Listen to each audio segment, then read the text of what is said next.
before victory. Number 2 is season of testing. Ang sabi doon, when you pass through the water, I will be with you. Sabi ng Lord. And through the river, ang sabi doon,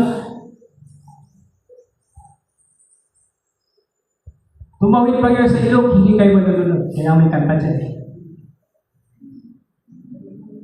And you walk through the fire, you shall not be burned.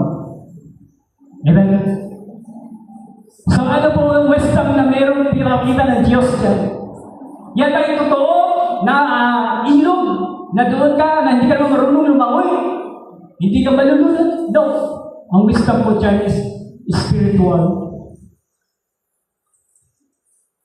Na symbolize po ng water o yung tubig o river ay simbolo ng dilubyo sa kinabuhi.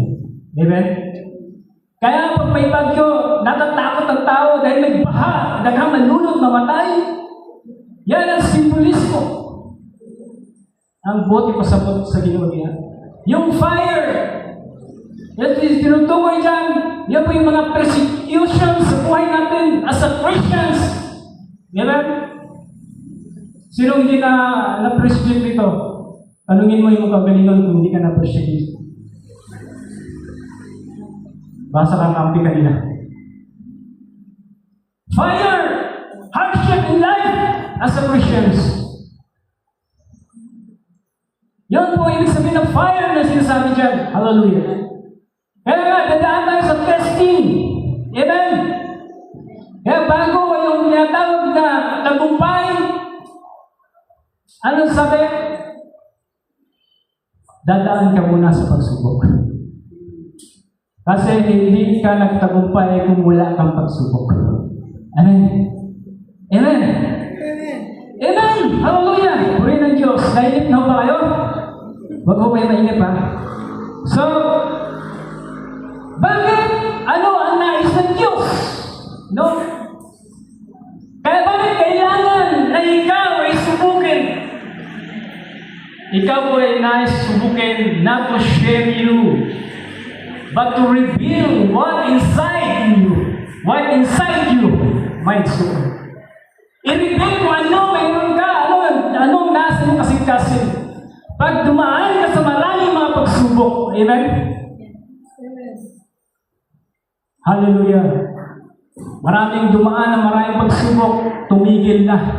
Hallelujah.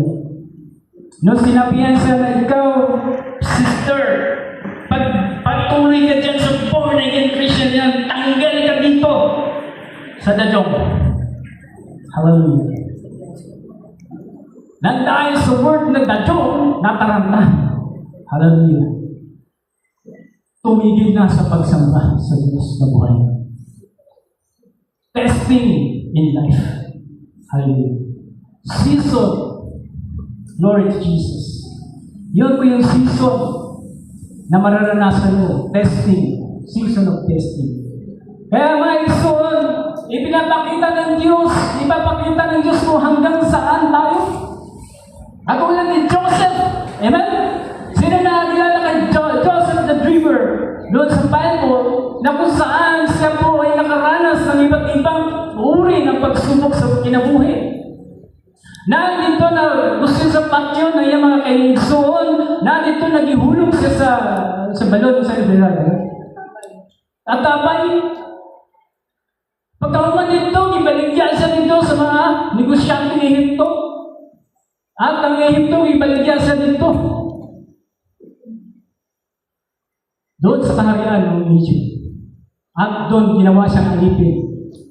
Ngunit, remember my soul, God never left him. Amen. Amen. Pag tayo dumaan sa maraming testing sa buhay ng Exxon, God never left you. Hallelujah. Glory. God never leave us. Amen.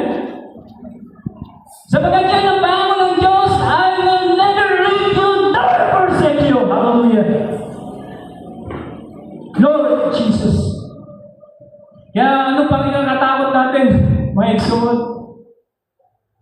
Pag dumating yung testing in life mo, yung season of testing, hallelujah. Grabe ang karanasan ni Joseph, mga exod. Kinamuhuyan siya, pero ang Diyos, anong ginawa ng Diyos sa kanya? Pinapintangan siya ng rep. Ikinulong hanggang ang Diyos gumawa ng paraan. Siya po ay magaling sa paghubad sa mga panaginip.